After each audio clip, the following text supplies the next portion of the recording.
हमने ना इन्वेस्टिगेशन की एक सीरीज शुरू की है, ठीक है। तो ये फर्स्ट लेक्चर है उसका। तो आज ना हम सीरम एमाइलेज के बारे में पढ़ेंगे, यानी कि सीरम एमाइलेज कब बढ़ता है, इससे क्या प्रॉब्लम हो जाएगी अगर बढ़ जाएगा तो, कितनी नॉर्मल रेंज रहती है।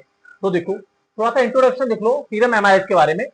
जो इसका सीक्रेशन होता है यानी कि दो ग्लैंड से होता है, एक तो पैनक्रियास से होता है और दूसरा सेलिब्री ग्लैंड से होता है। यानी कि सेलिब्री ग्लैंड कितनी होती है, तीन होती है, सबलिंगुअल, सबमैंडिबुलर और पैरोटिड। तो यानी कि पैरोटिड ग्लैंड से भी इसका सीक्रेशन होता है।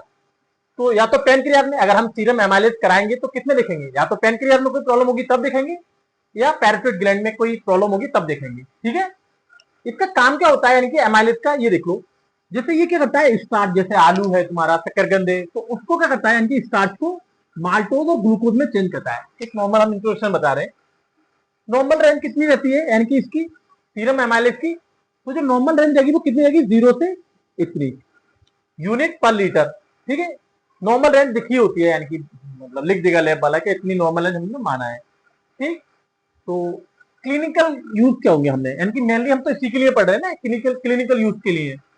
तो जैसे एक्यूट पैनक्रेटाइटिस, तो एक्यूट पैनक्रेटाइटिस में क्या होता है, जो सीरम एमाइलेज का लेवल क्या होता है, बढ़ा हुआ आता है। मेनली तो इसी के लिए कराते हैं हम। तो ये कब तक बढ़ता है, यानी कि जैसे मान लो कोई भी इन्फ्लेमेशन हो गया, यानी कि कोई चोट लग जाए, इन्फ्लेमेशन हो जाए पैनक्रियाज में, तो ये कब तक बढ़ेगा, 2 से 12 घंटे तक इसका लेवल क्या होगा, बढ़ता जाएगा यानी कि एमाइलेज का। और पीक पे कब पहुंचेगा, लगभग 24 से 48 घंटे। इस दौरान क्या होगा, इसका अधिकतम लेवल होगा। और फिर इसके बाद क्या, 3 से 5 दिन में क्या होता है, नॉर्मल हो जाता है। तो तुमने देखा होगा हमने लाइपेज और एमाइलेज दोनों कराते हैं, ठीक है। तो लाइपेज क्या होता है, लगभग 8 दिन तक रहता है वो। तो लाइपेज मेन रहता है यानी कि पैनक्रियाज में। और क्या होता है, जैसे क्रोनिक पैनक्रेटाइटिस में भी इसका लेवल क्या होता है, बढ़ा हुआ आता है, या कुछ ही कंडीशन में आता है ना, तो मेनली नॉर्मल ही रहता है, ठीक। या फिर पैनक्रेटिक कैंसर, यानी कि पैनक्रियाज में कैंसर हो जाए तब भी क्या होता है, सीरम एमाइलेज का लेवल क्या होता है, बढ़ जाता है। और क्या, जैसे सेलिबरी ग्लैंड है यानी कि पैरोटिड ग्लैंड, उसमें क्या हो, यानी कि मम्स तुमने सुना होगा, ये पैरोटिड ग्लैंड सूज जाती है उसमें, या पैरोटाइटिस हो गई, यानी कि जो पैरोटिड ग्लैंड है उसमें इंफ्लेमेशन हो जाए, यानी कि सूजन आ जाए, तो तब भी उस लेवल में भी क्या होता है, एमाइलेज का लेवल क्या होता है, बढ़ा हुआ आता है उस कंडीशन में। या फिर मान लो जीआई की कोई कंडीशन है, जैसे मीजेंट्रिक इन्फ्लेमेशन हो जाए, जो मीजेंट्री है उसमें इन्फ्लेमेशन होने लगे, या इंटेस्टाइन में कहीं पे ऑब्स्ट्रक्शन हो, तो उस दौरान भी क्या होता है, एमाइलेज का लेवल बढ़ा हुआ आता है। या परफोरेटेड अल्सर हो जाए, कि अल्सर तुम्हें पता ही होगा। और क्या होता है, एक कंडीशन और होती है यानी कि इक्टोपिक प्रेगनेंसी, उसमें भी क्या होता है, सीरम एमाइलेज का लेवल बढ़ा हुआ आता है थोड़ा सा, ठीक है। तो जैसे देखो थोड़ा सा इसको समझ लो, जैसे जो तुम्हारी पैनक्रियाज होती है, यहाँ देख लो, जैसे ऐसे होता है ना, ये स्टोमक होता है तुम्हारा, ठीक है, ऐसे ऐसे ना, इस तरह से, यहाँ पे इंटेस्टाइन होगी इस तरह से, ऐसे, ठीक। तो ये पैनक्रियाज होगी तुम्हारी, यहाँ पे होती है इस तरह से। पैनक्रियाज के अलग अलग काम होते हैं, जैसे ये इंसुलिन का फॉर्मेशन करता है, ठीक है। बीटा सेल से इंसुलिन का फॉर्मेशन होता है। अगर पैनक्रियाज में कोई प्रॉब्लम हो गई और इंसुलिन का फॉर्मेशन कम हुआ, तो क्या होता है, ब्लड में ग्लूकोज का लेवल बढ़ा हुआ रहता है, ठीक है।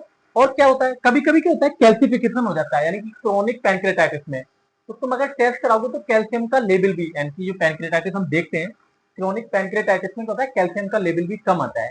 फीवर रहता है पेशेंट को मोस्टली। और यानी कि जो पेन रहता है मोस्टली, जैसे तुम्हारे 9 रीजन अगर मैं बना दूं उस तरह से, ठीक, एब्डोमेन के, तो ये वाला एरिया नाभि है। तो यहाँ से जो पेन शुरू होगा और इस तरह से नाभि की तरफ को उसका दर्द जो है जाता है। तो ये थोड़ा सा पैनक्रेटाइटिस मैंने पढ़ा रखा है, पैनक्रेटाइटिस को, तो आप देख लें मेरे लेक्चर को, ठीक। अब देखो ये इन्वेस्टिगेशन का दूसरा लेक्चर है, यानी कि हमने एमाइलेज तो पढ़ लिया, अब सीरम लाइपेज के बारे में हम पढ़ेंगे थोड़ा सा, ठीक है। तो लाइपेज का थोड़ा सा इंट्रोडक्शन देख लो। जो लाइपेज है क्या है, एक डाइजेस्टिव एंजाइम होता है, यानी कि ये क्या करता है, जो फैट होता है उसको डाइजेशन करता है। और जो सीक्रेशन होता है लाइपेज का, मेनली किसका होता है, पैनक्रियाज से होता है, ठीक है, मेनली यानी कि ज्यादातर।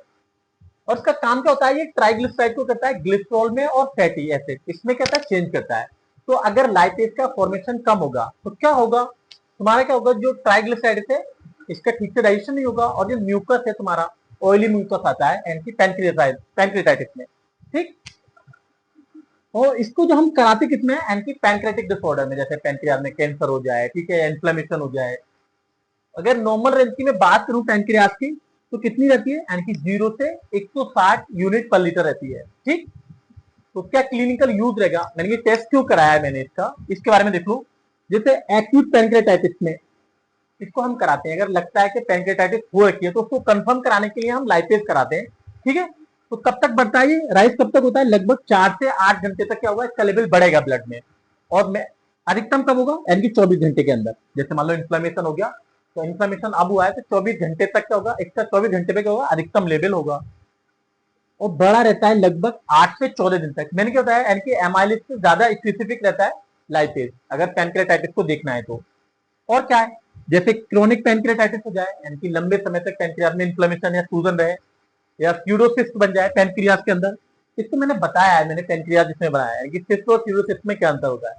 या मान लो कोई एक्सीडेंट हो गया, उससे क्या हो, पैंक्रियाज रप्चर कर जाए तब भी, या गैल ब्लैडर में क्या स्टोन हो जाए, तो गैल ब्लैडर में स्टोन हो जाए, इसको देख लो।